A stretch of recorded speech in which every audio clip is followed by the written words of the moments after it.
இன்னைக்கு தமிழ்நாட்டை ஆண்டு கொண்டிருக்கக்கூடிய திமுக கட்சியா இருந்தாலும் சரி, அடுத்து ஆட்சிக்கு வர துடிக்கக்கூடிய அதிமுக கட்சியா இருந்தாலும் சரி, உங்களுக்கெல்லாம் நான் ஒரு ஆஃபர் தரேன். ஒரே ஒரு ஆஃபர். நீங்க புத்திசாலிகளா இருந்தா எங்க கட்சிக்கு சீட்டு கொடுத்துட்டீங்க அப்படின்னா உங்க புத்திசாலித்தனத்தை நாங்க மெச்சிக்கலாம். நீங்க சீட்டு கொடுக்கல அப்படின்னா அதை கொடுக்க வைப்பதற்கு என்ன வேலையோ அத்தனை வேலைகளையும் நாங்கள் செய்வோம். 100% செய்வோம். எப்படி முடியும் நீங்க நினைக்கலாம், எப்படி பண்ணலாம்னு நினைக்கலாம். ஒரே ஒரு விஷயத்தை பகிரங்கமா சொல்லுகிறேன். எங்களுடைய அமைப்புல சாதாரணமா நினைக்காதீங்க. தொகுதிக்கு குறைஞ்சபட்சம் 1000 விசுவாசிகளை அடையாளம் கண்டுபிட்டு தான் நான் அரசியலுக்குள்ளேயே வந்திருக்கிறேன். வாழவண்டி நாடு சரவணனை வீழ்த்திட்டா விசுவாசிகளை வீழ்த்த விட முடியாது.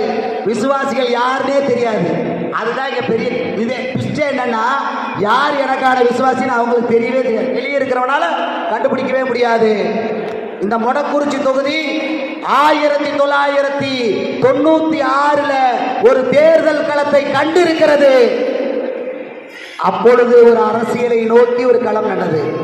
அதுக்கு பின்னாடி அரவக்குறிச்சி தொகுதியே அந்த 96 ஒரு விஷயத்தை கண்டது. எங்களுக்கு சீட்டு கொடுக்கலனா என்ன ஆகும், என்ன ஆகும்? என்னுடைய விசுவாசிகள் இந்த தொகுதியில குறைஞ்சபட்சம் 2000 பேருக்கு மேல இருக்கிறாங்க.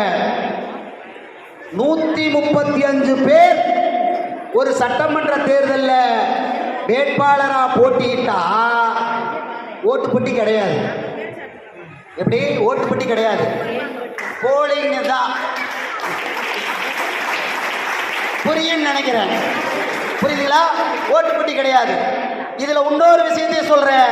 நம்ம தமிழ்நாட்டு மக்கள் 20 வருஷமா மிஷின்ல போட்டு ஓட்டு